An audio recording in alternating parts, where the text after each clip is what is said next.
at these sweet little girls. This is Cassie, Taryn, and Marissa. And these are their parents, Robin and Monty. Looks like a happy group, doesn't it?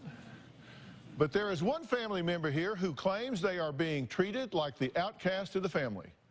In fact, Marissa says she has always felt like an outcast, even though her parents say their youngest daughter was spoiled from the day they brought her home. When Marissa was about 6 months old, she came here to live with my husband and I. My oldest sister was incarcerated, and she could not care for Marissa. Marissa was welcomed into our family, and we treated her just like the other three. She was the cutest thing growing up. We were extremely close. We had pizza nights, movie nights. She was our sister. She grew up in a very loving home. We're a very good family. We taught respect, say please, say thank you, respect your elders. We gave her a wonderful life and everything that she could possibly have wanted. She had her own room. There was a pool in our backyard. I spoiled Marissa. I was trying to compensate for her not having her biological mother. My heart hurt for her. Marissa, she always did very well in school. Marissa was very smart. In the 8th grade, she was inducted into the Junior National Honor Society. We were so proud of her. Well, as it stands today, Robin and Monte have not seen or spoken to Marissa in about 3 years. She went from a sweet little girl to a teen in trouble. Marissa went from this bubbly little girl to this rebellious teenager. Most everything was a fight with Marissa. She would tell me, "You're not my real mother. I do demand respect. I'm your mom. I'm raising you. You need to respect me." She started getting into drinking and smoking and a little bit of drugs and hanging out with boys a lot, sneaking out of the house. She went from a straight A student to failing just about every class. I'm not really sure what triggered her to spiral out of control. We would punish Marissa. She was basically grounded. I would take her cell phone, and there would be pictures of her half naked. One time, there was a knock at the door. It was a police officer. Bring her home. The cops found Marissa and a boy having sex. It got to the point where we couldn't trust her at all. Marissa turned this whole house upside down. It was overwhelming. My parents never dealt with anything like this before. Marissa became this monster I just couldn't control. She never finished high school and she dropped out. My husband and I both told her, you need to follow the rules. If you don't like it, you can leave. Well, Robin and Monty said she left, and she left all right. And what she walked into was way worse than any parent could imagine. I found out that Marissa was putting ads as an escort. She has nowhere to go now. She is prostituting herself now in order to be able to survive. A friend sent me one of her online ads. And when I read the ad, I thought I was going to get sick. I couldn't believe it. I thought she was a full-time manager at a fast food place. I couldn't believe what I was seeing. What I feel about my little baby escorting is very hard for me to accept. When I found out, I was angry. I didn't want anything to do with her. I felt sick to my stomach. Through Facebook Messenger, she wrote to me, "I think about you every day." And I didn't respond. Marissa's behavior has been devastating. I'm absolutely embarrassed to call Marissa my sister. I really miss my little sister. I miss her a lot. As Marissa's mom, this is my worst nightmare. I'm afraid I don't want to bury her. This is my kid. I don't know how to fix it. That's why I'm here. Well, Cassie, I can tell before we even start, this is difficult for you. Yes. Tell me why. A lot of emotions. It's very embarrassing. It's very hard. I feel sorry for her. It's caused a lot of pain to me, to my family. Is she a victim here, or have you guys abandoned her when she hit a rough spot in her life? Or is it more than a rough spot in her life?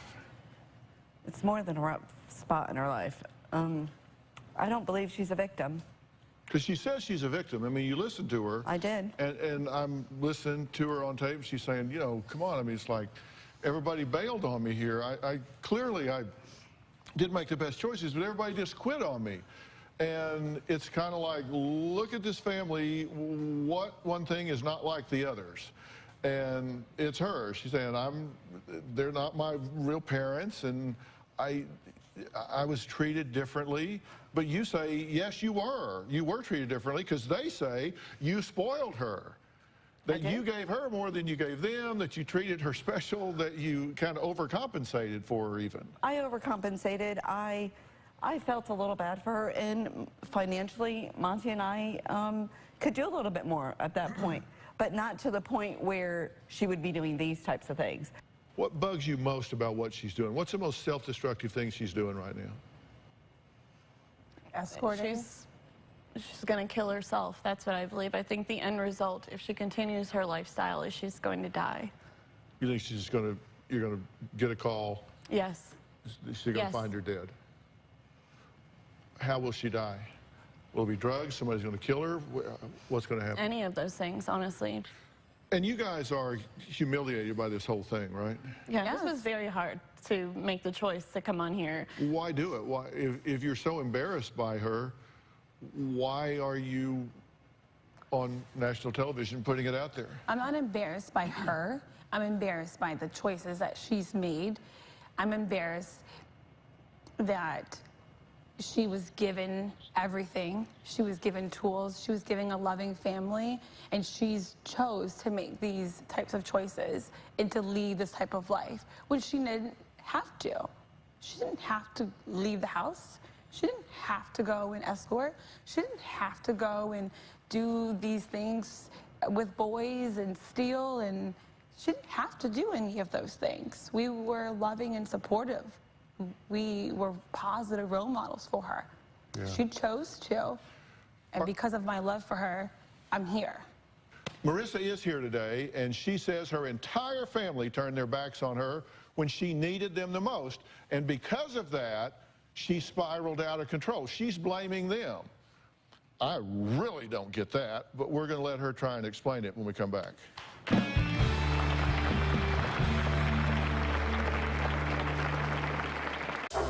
I was only my mom's child when I was on my best behavior. When I wasn't on my best behavior, that's when I became her niece.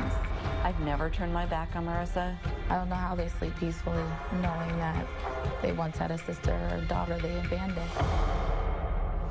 And later, I stole your credit cards, I wrote bad checks, I lied to you, I smoked, I slept with boys, I've been a prostitute. What do you think I'm lying about? Everything. Okay. Marissa's biracial. Marissa's biological mother is white, and Marissa's biological father is black. As she got older, Marissa was very self-conscious. Marissa felt like at times that she didn't fit in. She felt that the blacks didn't accept her as being black, being white, that race didn't accept her. As far as her being a mixed race, I just loved her, and I would just tell her, who cares what anybody thinks? We all love you. Robin and Monty are here with their daughters, Taryn and Cassie. All four are concerned about their family member, Marissa, who was raised with them in what they say, and I think anybody that would look from the outside in or the inside out, was a very normal and loving home. Marissa admits she turned to a dangerous life of escorting, and her family wants no part of it. I feel like my family just turned their backs on me because it was easier for them. I've never turned my back on Marissa. I've always been there. Their lives have just gone on, and they just completely forgotten about me. I always see my family posting on Facebook and stuff about, you know, going on vacations and buying new cars and living just lavishly as I'm struggling every day. We've tried to help her. She didn't want it. She wasn't ready. I was only my mom's child when I was on my best behavior. When I wasn't on my best behavior, that's when I became her niece. I think my sisters think they're better than me because they have their together. It's clear to me that I am not a part of their sisterly bond and I am an outcast. I hope that Marissa can make the changes she needs for the family to trust her again. Even though Marissa's been out of all of her life, I'll never give up on her. My mom should let go and stop trying to fix all of Marissa's problems, but she won't. She's her mom. I don't know how they sleep peacefully knowing that they once had a sister or a daughter they abandoned. Okay, Marissa, I'm glad you're here. And who have you seen and not seen in what periods of time? None of them. Haven't seen any of these folks in 2 years, 3 years? About 2, 3 years. 2, 3 years. And how about Monty? Same. Same? And how did that come to pass?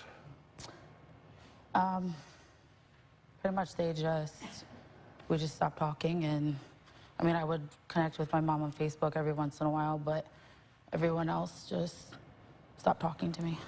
I've seen family photos, like I was flipping through a family album, and there were times that you all look like one big happy family, right? Look like it. I mean, look at the pictures. I don't remember. I mean, I could barely remember that. But what was the point at which you said, it's broken, it's not working? Probably when I left home. I was 17. Okay, and why did you leave? I didn't feel like I mean, she told me that I was going to have to leave when I was 18 anyway, so I didn't want to be there anymore. I wanted to go out and do what I wanted to do. Okay, so you made the choice to leave. Ultimately, yeah. You weren't driven out at first, you made the choice. I mean, it was that uncomfortable of a situation where I didn't want to be there anymore. And what was uncomfortable about it? I wasn't wanted there. I mean, you could how did you know obviously that? tell. I mean, you could just tell I wasn't wanted there. I was But constantly. how could you tell? I was constantly getting in trouble. I mean, they were constantly telling me that when I turned 18, on my 18th birthday, I was going to have to get out anyway, so. How were you getting in trouble? Lying, sneaking out, boys, drinking, smoking, Stealing. stealing. So you everything. were I'm doing- admitting what I can say it. I'm admitting everything. I can say it. So you were doing things that were contrary to fitting in to a trust relationship with the family. You were sneaking out, drinking, lying, stealing. What were you stealing? Money. Credit And- cards. That's money.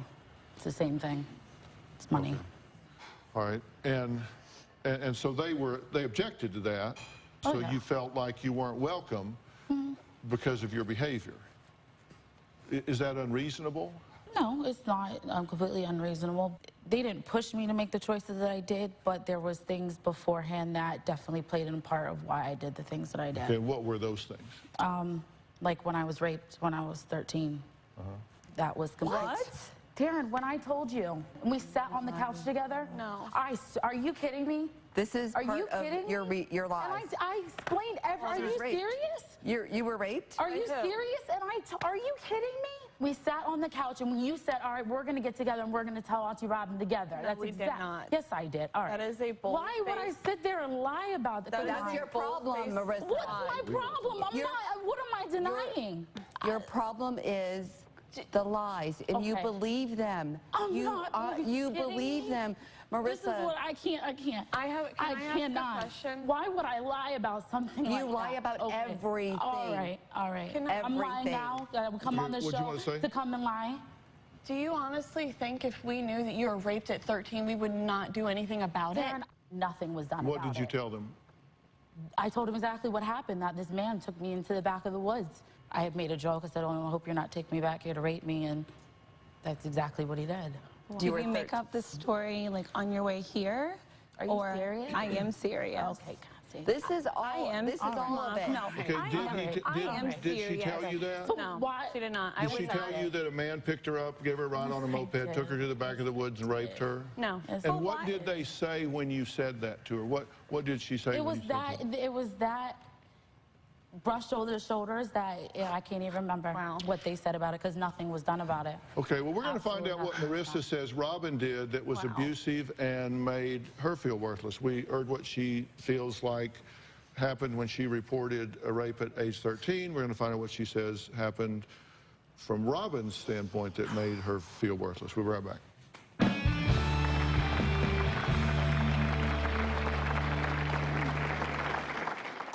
First time I had sex for money, I was scared. Every day I think I got more and more scared because I've seen the Craigslist killers and different movies and shows, and I know it's real. I know it happened. It was just when is the next guy just gonna come in and just put a knife to my throat?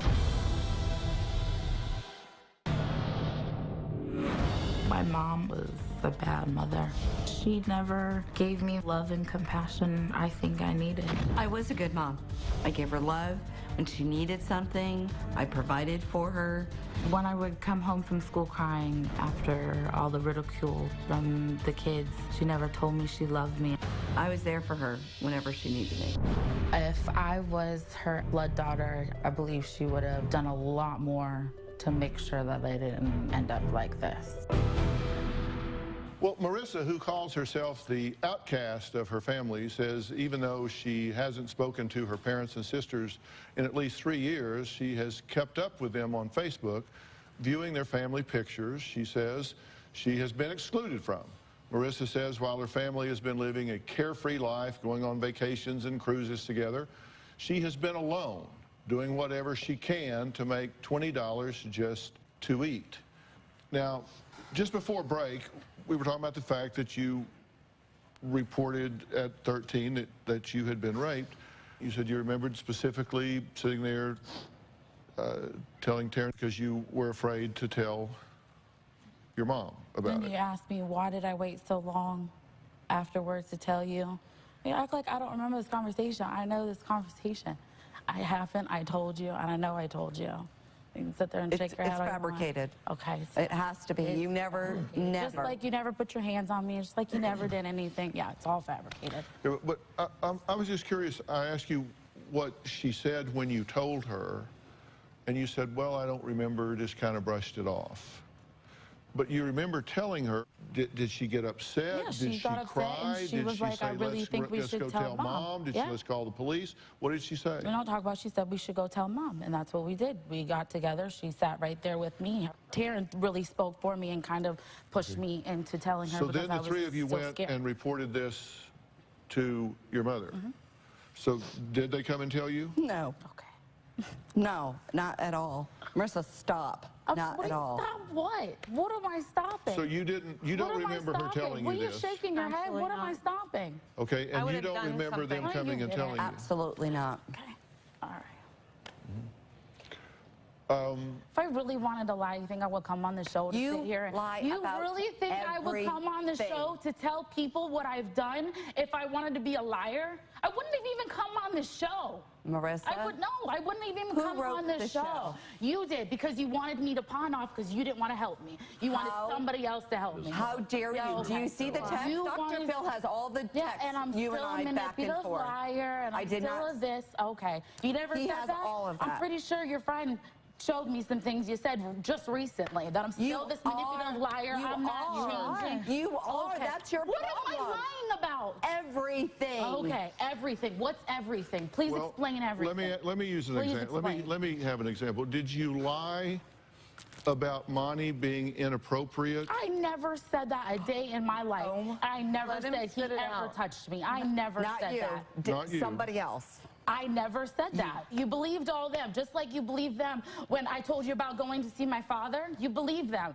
You believed my mother, and you sat there and you busted my lip because you didn't believe me. Why would I lie about meeting my father? Why? You lie about everything. So there you go. I'm lying about everything. Did you tell CPS that your mother was beating you? Yes, because she was. She definitely put her hands on me. I smacked you. Yes, I did. And that's what I told you. Not beating you. Brush everything off. No, Marissa, you're a liar. Okay. Who stole the Durango? I did. You want to say that? I did. I stole your credit cards. I wrote bad checks. I lied to you. I smoked. I slept with boys. What am I lying about? I would not have come on this show to lie. Why did you come? I need help. Every time you went to a new place, like a new family member's place, that was help. No, it Every wasn't. time- When I did you wasn't- ever offer I me to come wasn't- sleep on your couch? I didn't. When did you ever offer me to come sleep on your didn't, couch? because When did you're anybody? ne- When did any of y'all offer me to come sleep on y'all's When couch? you're done, I'll go. So your negative, harmful, poor choices fears for my safety. So no, I'm not going to allow you to come and sleep on my couch. Fears because for your you've safety. allowed Like people. I raped and killed people. We don't know who you're around. You've allowed people. around You, him? the people that you You've were hanging allowed- out Are you with serious? that you were Forever, concerned so about. forever, I'm supposed to just be that. Of When I'm gang sitting there telling you members, that I'm you've ready allowed- to change and I'm ready, but And again, that's why we're it's here, always Marissa. gonna go back. to That's why we're here. That's why Why? I wrote the letter. Why? That's why. Because I love you, I don't. Marissa. You say it, but I don't feel it. Are you serious? I say love you. it, but I you want do not nothing feel it. more than for you to be in our life. I That's don't think so. what I want. I do I'm not think telling so. you, that is what I want. That's what these So girls want. We put ourselves on this show. We have everything. not I don't put know you why back in our life. I'm so on this show. To get you help. Marissa, we dropped everything to come on this show And do you our guys best to act like find you're out doing why. the biggest thing in the world. I'm coming on the show and admitting all my You problems. have nothing to lose, honey. What do you mean I have no nothing to job. lose? You have no Okay. friends. I have you don't nothing have to a lose. career. Like you don't have no things friends. to lose. Well, I'm starting to get my feelings hurt. I'm sorry, Dr. Phil.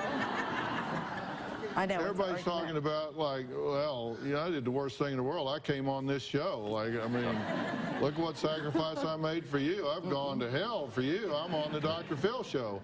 I come here every day. I kind of like it. Marissa has already admitted she is ashamed about escorting. Let's find out what else she's ashamed of when we come back. And I'm going to get an answer to my question, why is she here and what does she want help with? We'll be right back.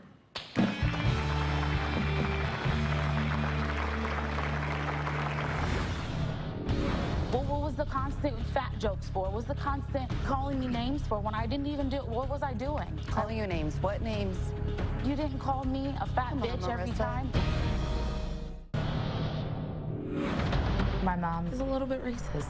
On several different occasions, she called me a couple different racial slurs. She would say, "You're my slave," and then she would just kind of make light of the situation afterwards, like it was a joke. When I was a kid, I sagged my pants, and she would tell me to pull my pants up. I'm not a You're not ghetto. We don't do that in this family. I feel like she has her judgments against black people. Well, that was Marissa talking about the racial slurs. She says the woman she calls mom, That was a lie too. who right? is biologically her Aunt Robin, has called her in the past. Now, you say, yeah, I lied and stole and cheated and betrayed and did all these things.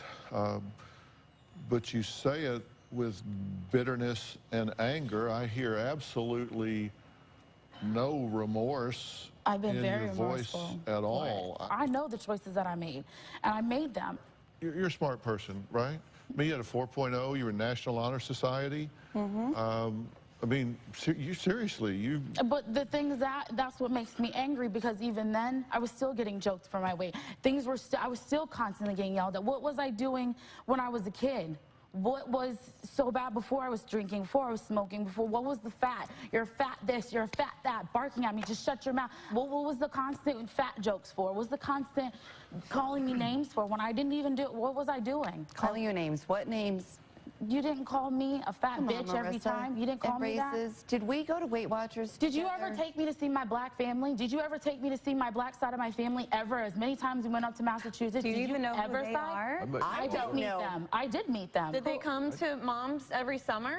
Think about Okay, that. Your well, black from family. What black one family? store. What do you mean, what black Well, I family? mean, I do have a father, and I believe he is black. Okay. He's incarcerated. Okay, but there's still his family. My grandmother, my cousins, my aunts, my Why uncles would on their she side, any of expose you them. to the don't know them. negativity? How do She you was know trying that's to protect negative? you from that. Are you serious? Negative of what?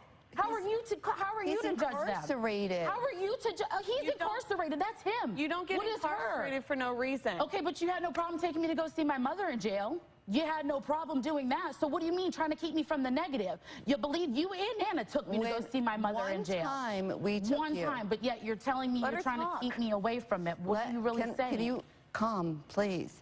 One time, you're absolutely right. That is my sister. I know my sister. I don't know who your father is. So you take that away from me? I don't take that away from you. You did take that but away I'm not from me. subjecting myself to that. No one said you had to. You could have You just said easily, that. you could have easily let me go on and meet my grandparents or meet my other side of the family, meet some kind of black You've culture in my never life. indicated any. Excuse me, can I? Never. Excuse me. Okay. Excuse me. What do you want? Do you want us? I'm sorry. I want to be Sorry. accepted in the family. I mean, you sit there and say, yeah, we accepted you, but there's just numerous of times when I can sit there and remember saying, let me just get the sisters together, and then you'd let me come in. It was always me on the outside of everything. But then when we were at home, I was your sister, but when we go in public, you introduced me as your niece. When I was in front of y'all, I was your daughter, but then when you introduced me to people, I was your niece, and you had to go in and explain the whole story that went along with it. I don't want that. I want somebody that's going to be there no matter what. I'm not sitting here saying I want to come live on your couch and for you to take care of me and give me bukus of money. But I'm saying you should have just, I don't know, sent me to a rehab, just made me go to a rehab center, do something, do something. You spent all this money to go on vacations and do this as I'm sitting in a crappy ass hotel just getting bit up by bed bugs and having this man and this man and this man. Again, I'm not blaming you for the choices of what I did, but I had nowhere to go. Again, you haven't talked to me. You sit there and say I'm this manipulative liar, but you haven't sat here and talked to me in 3 years. You see what I'm doing, but again, what do I do? What can I do? I'm sitting on the street. I have no other choice. Tell them I'll get a full-time, do this on your own, but it's not that easy. If someone was to do this for you and just completely just say, do it yourself, figure it out yourself. What do you do? I'm very smart. I love working. I love going to work. I love going to work, and I want to go back to school. But again, how am I going to do that and pay for this $1,700 a month hotel room? How? Can I say something? I just found out what you were doing. No, you didn't. You've known from almost 3 years ago. Can I comment on that? You've known from almost 3 years ago. Y'all can do this at the break, because you don't need me for this. I started to have a conversation with her, and y'all wanted to start bickering again, and you really don't need me for that, so we're going to take a break. Marissa did have a question for me that she wrote down. I'm going to address that question when we come back. It's a very specific question. We'll be right back.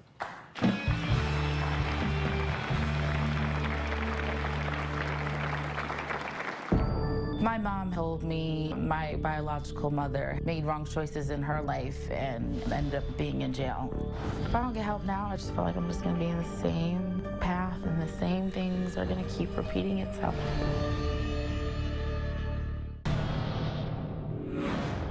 When I think about myself, I feel ashamed. I feel like I shamed family. I feel like I let myself down. I feel like I gave up on myself. I want to stop looking at myself in disgust. I want to stop looking in the mirror and crying. Day after day, and I was the only person to talk to you, the only one. How dare you? No matter what I've done, how dare you? And I sat there and I still was on your side, and I still never turned my back on you. I didn't ask for anything from you. You couldn't even respond. Nothing. Nothing. This has continued through the break, and we're back now. Marissa did have a question. She said, am I fixable and worth helping, or am I a lost cause? And I took that as a pretty legitimate question on your part, because I think people realize that we all feel like at times we get to a point where we say, you know, it's too late. Look, I'm the incurable optimist. I'm absolutely the incurable optimist. I just think that it's never too late. I think you can always make a choice to turn things around. But I also am a realist. Life has momentum. And when you've got momentum in your life like you do, because, I mean, we don't need to dress this up. You're hooking. and you're turning tricks every day, right? 15, 20 guys a day? That's a horrible, horrible existence for you. My heart breaks for you that you're devaluing yourself that way. Particularly when I know how capable you are and how smart you are. And I also know, despite the fact that you have trouble seeing and receiving it right now, how loved you are. These people love you.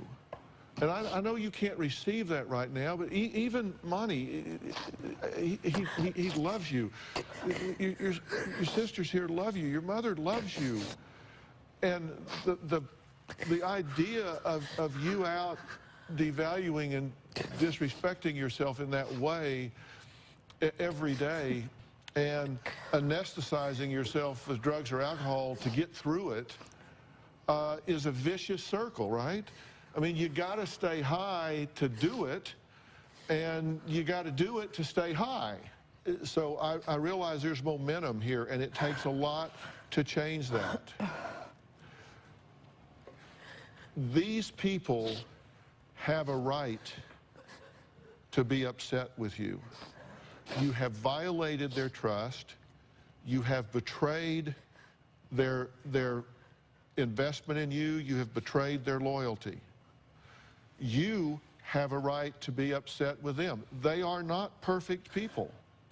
And when you began to get to those teenage years and you started to rebel, they didn't know how, they didn't deal with that perfectly. Yeah. No question about it. They didn't know what to do with that. They did not deal with that perfectly. And so you guys brought out the worst in each other. And then so you go off by yourself and you go like, you know, I'm over here just rebelling, so they need to come out here and make me quit. And they just didn't come. There's a lot of damage here. And trust has to be earned. You've got some really bad momentum, and they're quite right. Who knows who you have in your life right now? I would not put you on my couch, because I wouldn't know who you would pick up the phone and say, hey, come over, look at where I'm crashing now. I'd get up in the morning and go down there and look like the bar scene from Star Wars. Hell, I wouldn't know who might be in there, this guy, this girl, this guy, who knows? Look your mother in the eye and tell me you don't see pain in her eye. I do. They love you, but they hate what you are doing.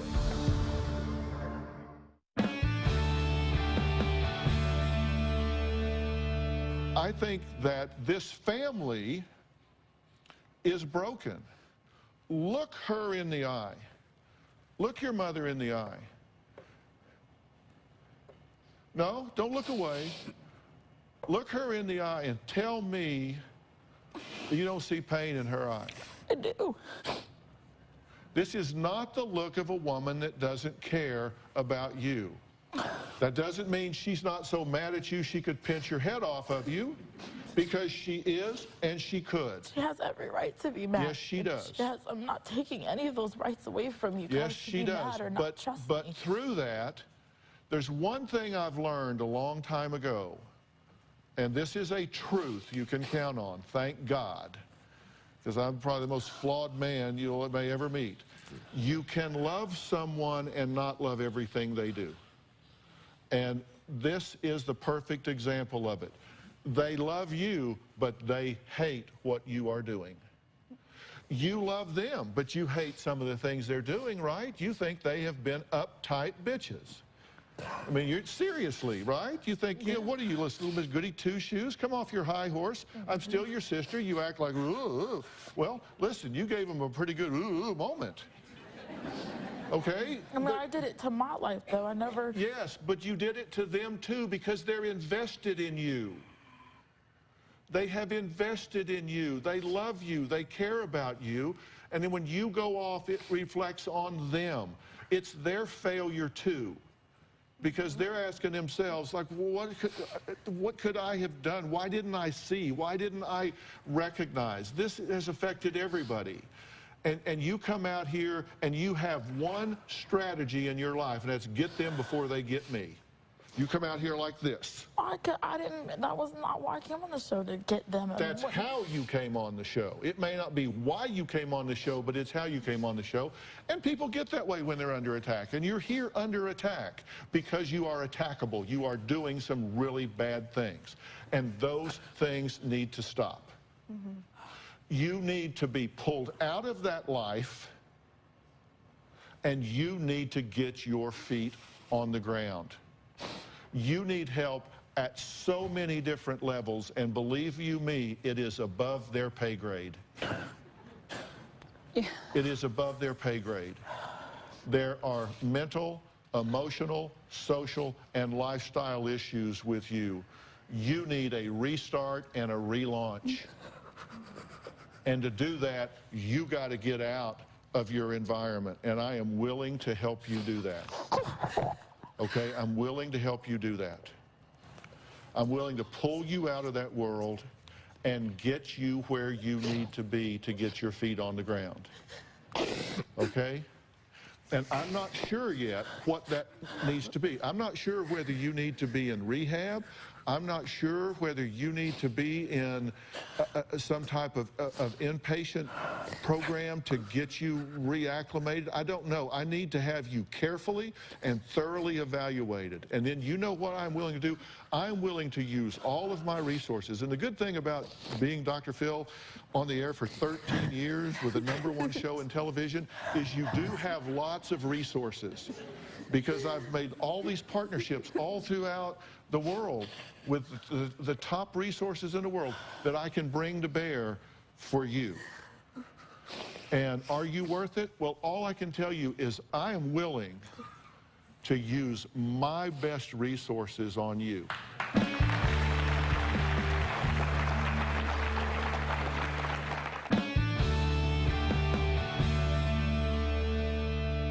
I'm going to get you the resources that you need. And I'm going to tell you what it's going to start with. I'm yanking you out of your world. Oh, I'm cutting all ties. You're not going to say goodbye. I'll call you. Nothing. You're going to unplug from the internet. You're coming off of all of your websites. I'm going to take your cell phone and stomp it into a million pieces and get you a new one with the number nobody has. You're going offline. You're coming out of that environment. We're doing a restart, girl. And but you see, it took it. And the launch. Obviously, I want it. My dad taught me never miss a good chance to shut the hell up. Okay? This is one of those. Your launch pad is right here with these people and me and my team. Will you just say, I will do what you tell me to do? I'll do what you tell me to do. Yes, thank you. Thank you. Thank you so I will do what you tell me to do. Thank you. Thank you. Thank you. All right, fair enough? Yes. We'll do this. You need more help than you guys. You can't love her through this. We need to do some reprogramming. All right, we have to go. I want to thank all of my guests today. To weigh in on today's show, log on to drphil.com and share your thoughts on our message boards, or use hashtag DrPhil or hashtag feelingrejected. Don't we all from time to time? You can find me on Twitter or Facebook. And just as a personal note, I want to say thank you to everybody out there. You all know I've written a new book called 2020. It's a weight loss vision into reality. It talks about 20 key foods to help you be successful, and it is the first time I've ever written about weight in 10 years. And it's a healthy way to get yourself back into really good shape. And thanks to all of you, it has become #1 on the New York Times bestseller list and the #1 book in America. So the stories I've been hearing from y'all is just absolutely unbelievable. I am signing a copy of it for you to start with, because you're going to get yourself back in shape, get yourself healthy and back in shape. That's one of the things we're going to start with. And everybody in the audience is going home with a copy. So I'll get you a copy of the book. Thank you so much for being here. All right, we got a plan? We got a plan? Guys.